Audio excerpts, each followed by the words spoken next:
Hello dears, അപ്പോൾ ഇന്ന് വിഷുത്തലേന്നാണ്. ഇന്നത്തെ ഞങ്ങളുടെ ദിവസമാണ് ഇന്ന് കാണിക്കുന്നത് കേട്ടോ. മൊത്തമായിട്ട് രാവിലെ തൊട്ടുള്ളതൊന്നുമില്ല, എന്നാലും ഏകദേശം ഇന്നത്തെ ദിവസം നടന്ന കാര്യങ്ങളൊക്കെയാണ് കേട്ടോ. പൊന്നു അകലി വീട്ടിലായിരുന്നു. ആളെത്തിയപ്പോൾ തന്നെ വിഷുക്കണിക്കുള്ള സാധനങ്ങളൊക്കെ കണ്ട് ഓരോന്ന് അവൾ എടുത്ത് നോക്കുമായിരുന്നു കേട്ടോ. അപ്പോൾ അവൾക്കൊരു സർപ്രൈസ് ഉണ്ട് പറഞ്ഞിട്ട് ഞാൻ പറഞ്ഞപ്പോൾ വേഗം അവൾ സ്റ്റെയറിനടിയിലാണ് നമ്മൾ വെച്ചിട്ടുണ്ടായിരുന്നത്. അത് പോയി നോക്കി. അപ്പോൾ ആൾ പടക്കമായിരുന്നു കേട്ടോ. അത് കണ്ടപ്പോൾ ആൾക്ക് ഭയങ്കര സന്തോഷമായി.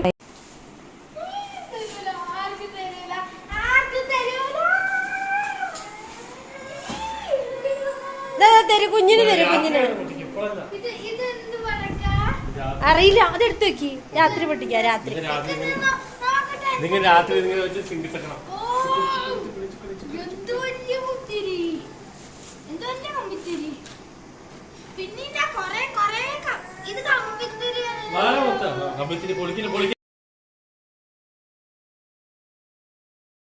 കുഞ്ഞിന് കൊടുക്കാത്തതുകൊണ്ട് അവന് ദേഷ്യം വന്നു കേട്ടോ. അങ്ങനെ രണ്ടുപേരും കൂടി ഏകദേശം സോൾവ് ആയി. എന്നിട്ട് രണ്ടാളും കൂടി ഭയങ്കര കളിയായിരുന്നു കേട്ടോ. അപ്പം ഇനി വന്നു കഴിഞ്ഞാൽ അവളുടെ കൂട്ടുകാരി ഉണ്ട് അപ്പുറത്ത്, അവിടേക്കൊന്ന് പോയി അവളൊന്ന് കണ്ടിട്ടൊക്കെ വരും. അതൊക്കെ കഴിഞ്ഞിട്ടാണ് അവളുടെ ബാക്കി കലാപരിപാടികൾ. അപ്പോൾ ഞാൻ നാരായണീയം ബുക്ക് കണ്ടിട്ട് അവൾ വായിക്കണം എന്ന് പറഞ്ഞിട്ട് വായിക്കാനായിട്ട് എടുത്തു കേട്ടോ. അപ്പോൾ അത്യാവശ്യം ഇപ്പോൾ അവൾ 3ാം ക്ലാസ് കഴിഞ്ഞ് 4ാം ക്ലാസ്സിലേക്കാണല്ലോ, അത്യാവശ്യം വായിക്കും.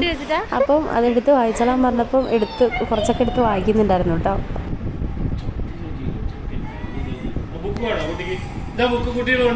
കുട്ടിക്ക് വേണം ബുക്ക്.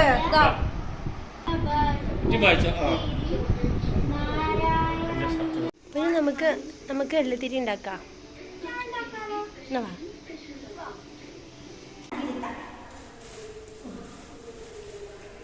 നമുക്ക്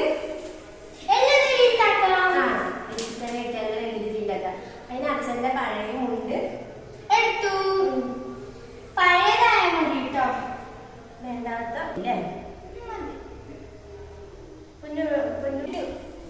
ഓടിക്കളഞ്ഞു. ഇനി നമുക്ക് എഴുതിണ്ടാക്കാൻ തുടങ്ങണം. അവനെ വിളിച്ചു ചേർത്തിയാൽ നമ്മുടെ ഒരു പണി കഴിയില്ല. ഞങ്ങൾ സ്ക്വയറായിട്ട് മുണ്ട് വെട്ടിയെടുത്തു കേട്ടോ. ആ സ്ക്വയറായിട്ട് വെട്ടിയതിൽ ഇത്രയും വലുതൊന്നും വേണ്ട, അതിൻ്റെ പകുതി മതിയാകും കേട്ടോ. അപ്പോൾ അത് വെട്ടിയെടുക്കുക. എന്നിട്ട് അതിലേക്ക് ആവശ്യം വേണ്ട എള്ളിട്ടിട്ട് നമുക്കൊരു കിഴി പോലെ ആക്കിയിട്ട് ആ മുണ്ടിൻ്റെ തന്നെ ഒരു ചെറിയൊരു കഷ്ണം കീറിയെടുത്തിട്ട് അതുകൊണ്ട് തന്നെ കെട്ടി വയ്ക്കുക കേട്ടോ. അപ്പോൾ അത്രയേ ഉള്ളൂ എള്ളുതിരി. പിന്നെ കത്തിക്കുമ്പോൾ നമ്മൾ നല്ലെണ്ണയിൽ മുക്കി വയ്ക്കുക, എന്നിട്ട് കത്തിക്കുക. നമ്മൾ അയ്യപ്പ ക്ഷേത്രത്തിലൊക്കെ പോകുമ്പോൾ ശനിദോഷം മാറാനായിട്ട് എള്ളുതിരി ഉഴിഞ്ഞിടില്ലേ, അതിനൊക്കെയാണ് നമ്മൾ യൂസ് ചെയ്യുക കേട്ടോ. അപ്പോൾ അത് ഉണ്ടാക്കിയിട്ടുണ്ട്. അപ്പോൾ ഇനി നമുക്ക് തുളസി പറിക്കാനായിട്ട് പോകണം.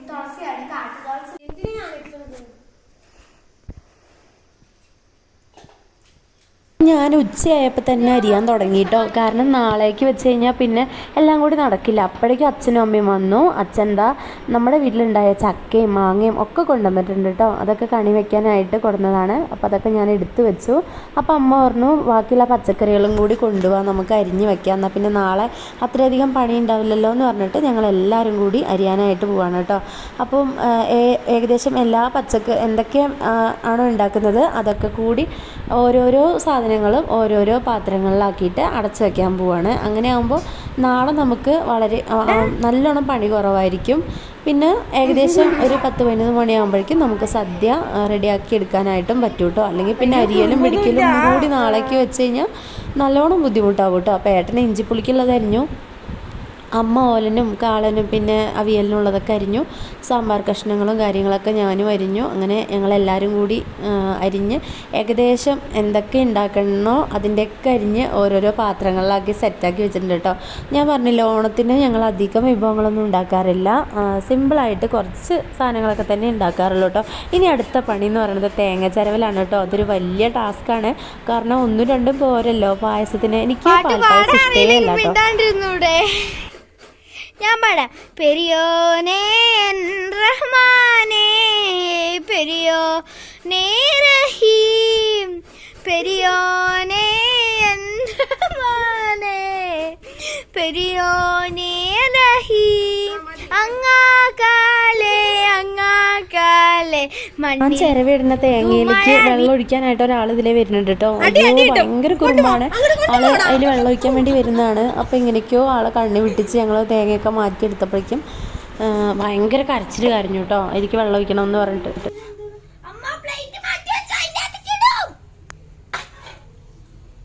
പൊക്കോ പോ അങ്ങോട്ട് പോ.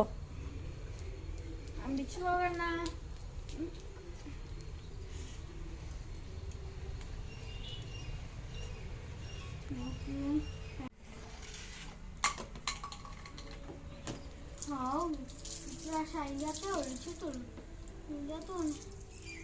അങ്ങനെ ഒരു കുറേ നേരം ഇരുന്നിട്ടാണ് കേട്ടോ ഒരു 6 തേങ്ങ കഷ്ടപ്പെട്ട് ചിരവിയെടുത്തത്. അത് നമുക്ക് വൈകുന്നേരത്തേക്ക് ഇഡലിക്ക് ചട്നിക്ക് വേണം. പിന്നെ അതുപോലെ അവിയൽ, കാളനോ അതിനൊക്കെ വേണം കേട്ടോ. ഓലന് പാൽ പിഴിയാൻ. അതിൻ്റെ ഇടയിൽ കൂടെ ഇതാ മയിൽ, ഞങ്ങൾ പൊന്നു കടയിൽ പോയ നേരത്തെ ഇതാ മയിലുകൾ 5-6 എണ്ണം. ഇവിടെ സ്ഥിരമായിട്ട് മയിൽ വരുന്നതാണ് കേട്ടോ. അപ്പോൾ നമുക്കതൊരു പുതുമയല്ല. അപ്പോൾ ഞാൻ നോക്കുമ്പോഴുണ്ട് ഒരു മണ്ണിൽ കിടന്ന് ഉരുളുന്നു മയിൽ. നോക്കുമ്പോൾ പീലി വിടർത്തിയിട്ട് അത് മണ്ണിൽ കിടന്ന് ഇങ്ങനെ ഇളകുകയാണ് കേട്ടോ. അപ്പോൾ ഞാൻ മെല്ലെ അത് വീഡിയോ എടുത്ത് നോക്കി. കുറച്ചൊക്കെ കിട്ടിയിട്ടോ, അത്ര ക്ലിയർ ആയിട്ടൊന്നും കിട്ടിയില്ല. അടുത്താണ് നിൽക്കണത്, പക്ഷേ നമ്മുടെ ഫോണിൻ്റെയൊക്കെ ക്ലാരിറ്റി കുറവുകൊണ്ടായിരിക്കും അത്ര ഭംഗിയായിട്ട് കാണുന്നില്ല. എന്തായാലും നല്ല രസമുണ്ടായിരുന്നു കേട്ടോ നേരിട്ട് കാണാനായിട്ട്. പിന്നെയുള്ളത് ഞാനിതാ എല്ലാം സെറ്റാക്കിയിട്ടുണ്ട് കേട്ടോ. ഞാൻ തേങ്ങ ചിരവി ഒരു പാത്രത്തിലാക്കി വെച്ചിട്ടുണ്ട്. അതുപോലെ പുളി പിഴിഞ്ഞ് വെച്ചിട്ടുണ്ട് ഇഞ്ചിപ്പുളി ഉണ്ടാക്കാനായിട്ട്. പിന്നെ കാളനുള്ളത്, പിന്നെ അവിയലിനുള്ള കൂട്ട്, കാളനുള്ളത് വെള്ളത്തിലിട്ട് വെച്ചിട്ടുണ്ട്, അല്ലെങ്കിൽ കറ പോലെ പിടിക്കും. പിന്നെ അത് അവിയൽ, ഇത് സാമ്പാർ കഷ്ണങ്ങളാണ്, സാമ്പാർ കഷ്ണങ്ങൾ. പിന്നെ അതുപോലെ ഓലൻ ഉണ്ടാക്കാനായിട്ടുള്ളത് കുമ്പളങ്ങിയൊക്കെയാണ്. പിന്നെ എന്താണ്, പിന്നെ അവിയലിനുള്ളതാണ് കുറേ കഷ്ണങ്ങൾ വേണം. ഇത് ഉപ്പേരിക്കുള്ളതാണ്, ക്യാബേജാണ് ഉപ്പേരി ഉണ്ടാക്കുന്നത്. അതിൽ കുറച്ച് ക്യാരറ്റും കൂടി ഇട്ടിട്ടുണ്ട് കേട്ടോ. പിന്നെ ഉള്ളത് ഇത് പച്ചടിക്കുള്ളതാണ്, വെള്ളരിക്ക പച്ചടി ഉണ്ടാക്കാനുള്ള ഇതാണ് അരിഞ്ഞ് വെച്ചിരിക്കുന്നത്. പിന്നെ അത് അവിയലിനുള്ള സംഭവങ്ങൾ. അവിയൽ പിന്നെ എല്ലാവർക്കും ഇഷ്ടമാണ്. പിന്നെ അവിയൽ കുറച്ചധികം വേണം താനും. അപ്പോൾ അത് വലിയൊരു പാത്രത്തിൽ അരിഞ്ഞ് അടച്ച് വെച്ചിട്ടുണ്ട് കേട്ടോ. അപ്പോൾ അരിയലും കാര്യങ്ങളൊക്കെ അങ്ങനെ ഒരു വഴിക്ക് കഴിഞ്ഞു. പിന്നെ ഇഞ്ചിപ്പുളി ഉണ്ടാക്കാനുള്ള ഇഞ്ചിയും പച്ചമുളകും കൂടിയിട്ട് അരിഞ്ഞ് വെച്ചിട്ടുണ്ട്. അത് വൈകുന്നേരം അമ്മ വന്നിട്ട് ഉണ്ടാക്കി തരാമെന്ന് പറഞ്ഞിട്ടുണ്ട് കേട്ടോ. അപ്പോഴേക്കും പൊന്നും കണ്ണനും കടയിൽ പോയി വന്നു കഴിഞ്ഞപ്പോൾ അവൻ്റെ കയ്യിൽ ഒരു ബിസ്ക്കറ്റ് ഉണ്ടായിരുന്നു, ചോദിച്ചപ്പോൾ തരുന്നില്ല. ഞാൻ കാണിച്ചു തരാം guys.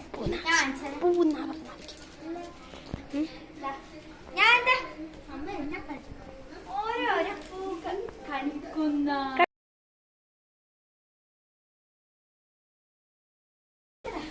എടി ഇത്ര ഉണ്ടല്ലോ, പിന്നെന്തിനാ വാങ്ങി? ഒരു ഭംഗിക്ക് കുറച്ച് പൂക്കള് വാങ്ങിയിട്ടുണ്ട്, പൊട്ടിച്ചു കൊടുക്ക്. പിന്നെ മുല്ലപ്പൂ, അതാണ് സൂപ്പർ. എന്തൊക്കെ മതി മതി. ഇതാ നോക്ക്, ഈ മുല്ലപ്പൂ അധികം എവിടെയും കുട്ടിക്ക് വേണോ? ഓറിയോ വേണോ? ഇങ്ങനത്തെ ഇപ്പൊ അധികം എവിടെയും കണ്ടിട്ടില്ല. അങ്ങനെ പൂവൊക്കെ കിട്ടിയ സന്തോഷത്തിലിരിക്കുമ്പോൾ അകളീത്തെ അമ്മ വന്നു. അമ്മയെ കണ്ടതും കുഞ്ഞാവ വേഗം ഓടിച്ചെന്ന് അമ്മയുടെ ഒക്കത്ത് കയറിയിട്ടോ. അവൻ അപ്പുറത്തെ വീട്ടിൽ കളിക്കാൻ പോയിരിക്കായിരുന്നു. അപ്പോൾ അവൻ കണ്ടതും ഓടി വന്നു.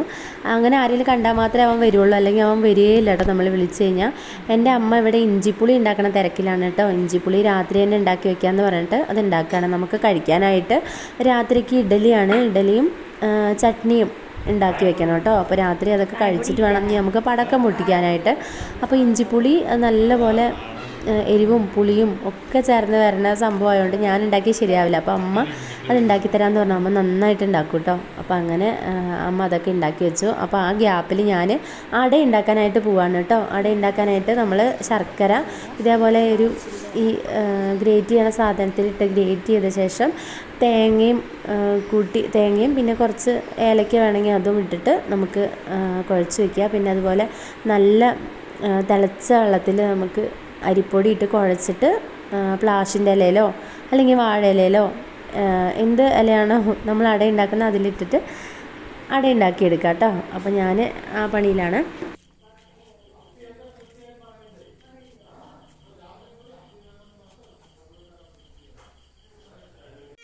പിന്നെ ഞങ്ങൾ പടക്കം പൊട്ടിക്കാനായിട്ട് പോയിട്ടോ. പടക്കം പൊട്ടിക്കുക പറഞ്ഞാൽ പൊന്നൂനും കുഞ്ഞാവയ്ക്ക് ഇതിൽ പരം സന്തോഷം വേറെ ഒന്നുമില്ല. പടക്കം ചീറ്റണ പടക്കമൊന്നും നമ്മുടെ കയ്യിലില്ല. ഈ പൂത്തിരി, കമ്പിത്തിരി, മത്താപ്പ് അങ്ങനത്തെ ഐറ്റംസേ ഉള്ളൂ കേട്ടോ. പിന്നെ എല്ലായിടത്തും കാണുന്ന പോലെ വിഷുക്കാലമായി കഴിഞ്ഞാൽ ഇവിടെ എല്ലായിടത്തും പടക്കം പൊട്ടണ ഒച്ചയോ പടക്കങ്ങളൊന്നും കേൾക്കില്ല. കാരണം ഇവിടെ നമ്മുടെ തമിഴ്നാട് ബോർഡറാണ് കേട്ടോ. ആനക്കെട്ടി അടുത്താണ് നമ്മുടെ ഈ സ്ഥലം, നമ്മുടെ വീടുള്ള സ്ഥലം. അതുകൊണ്ട് ഇവിടെ അധികം പടക്കം പൊട്ടിക്കണൊക്കെ ദീപാവലി സമയത്താണ് കേട്ടോ. ഇവിടുത്തെ മെയിൻ ഉത്സവമാണ് ദീപാവലി. അപ്പോൾ നമ്മൾ ദീപാവലിക്ക് പടക്കം പൊട്ടിക്കും കേട്ടോ. ഇവിടെ നമുക്ക് പടക്കം ഒരുപാട് കിട്ടുന്നതും ദീപാവലിക്കാണ്, വിഷുവിന് അധികം കിട്ടാറില്ല കേട്ടോ. അപ്പോൾ കിട്ടുന്നത് നമ്മൾ വാങ്ങുമെന്ന് മാത്രം. അപ്പം അങ്ങനെ കുഞ്ഞാവയ്ക്ക് പേടിയൊന്നുമില്ല കേട്ടോ. ഇത് പൂത്തിരി കത്തിക്കാനായിട്ട് അവൻ വാശി പിടിച്ചാൽ വേണം എന്ന് പറഞ്ഞ് 5-6 നല്ലപോലെ കത്തിച്ചായിരുന്നു. അതുപോലെ അപ്പുറത്തെ വീട്ടിലെ കുട്ടികളും ഉണ്ടായിരുന്നു കേട്ടോ. എല്ലാവരും കൂടി പടക്കമൊക്കെ പൊട്ടിച്ച് കഴിഞ്ഞു. അപ്പോഴേക്കും അടയൊക്കെ റെഡിയായി കഴിഞ്ഞു. അടയൊക്കെ റെഡിയായി. അപ്പോൾ നമുക്ക് ഇനിയൊരു വേറൊരു ഉരുളിയിലേക്ക് മാറ്റണം. ഇത് നമുക്ക് കണിയിൽ വെക്കാനുള്ളതാണ് കേട്ടോ. കണി വെക്കുമ്പോൾ നമ്മൾ അടയും കൂടി വെക്കാറുണ്ട്, ഉണ്ണിയപ്പം വെക്കാറുണ്ട്. ഉണ്ണിയപ്പം ഉണ്ടാക്കിയിട്ടില്ല, അട മാത്രമേ വെക്കുന്നുള്ളൂ. അപ്പോൾ ഇനി നേരം വൈകി നിന്ന് കഴിഞ്ഞാൽ ശരിയാവില്ല. ഇനി അടുക്കളയൊക്കെ വൃത്തിയാക്കണം. കണിയൊക്കെ വെച്ചിട്ട് വേണം അടുക്കള വൃത്തിയാക്കാൻ, അല്ലെങ്കിൽ രാവിലെ ആകുമ്പോൾ നമുക്ക് ഭയങ്കര ബുദ്ധിമുട്ടാവും കേട്ടോ. എല്ലാം കൂടി വെപ്പും പിന്നെ വൃത്തിയാക്കലും കാര്യങ്ങളൊക്കെ ആകുമ്പോൾ ബുദ്ധിമുട്ടാവും. അതുകൊണ്ട് നമുക്ക് വേഗം തന്നെ കണി ഒരുക്കാം. കുഞ്ഞാവ് അതിൻ്റെ ഇടയിൽ കൂടെ വാശിയൊക്കെ പിടിക്കുന്നുണ്ടായിരുന്നു. എന്നാലും ഞാൻ വേഗം ചെയ്തു കേട്ടോ. അതൊരു ഉരുളിയിൽ ഉണക്കലരി നിറച്ചു. അതിലേക്ക് നമ്മുടെ കയ്യിലുള്ള എല്ലാ ഫ്രൂട്ട്സും വെജിറ്റബിൾസും ഒക്കെ വെച്ച് കൊടുക്കുകയാണ്.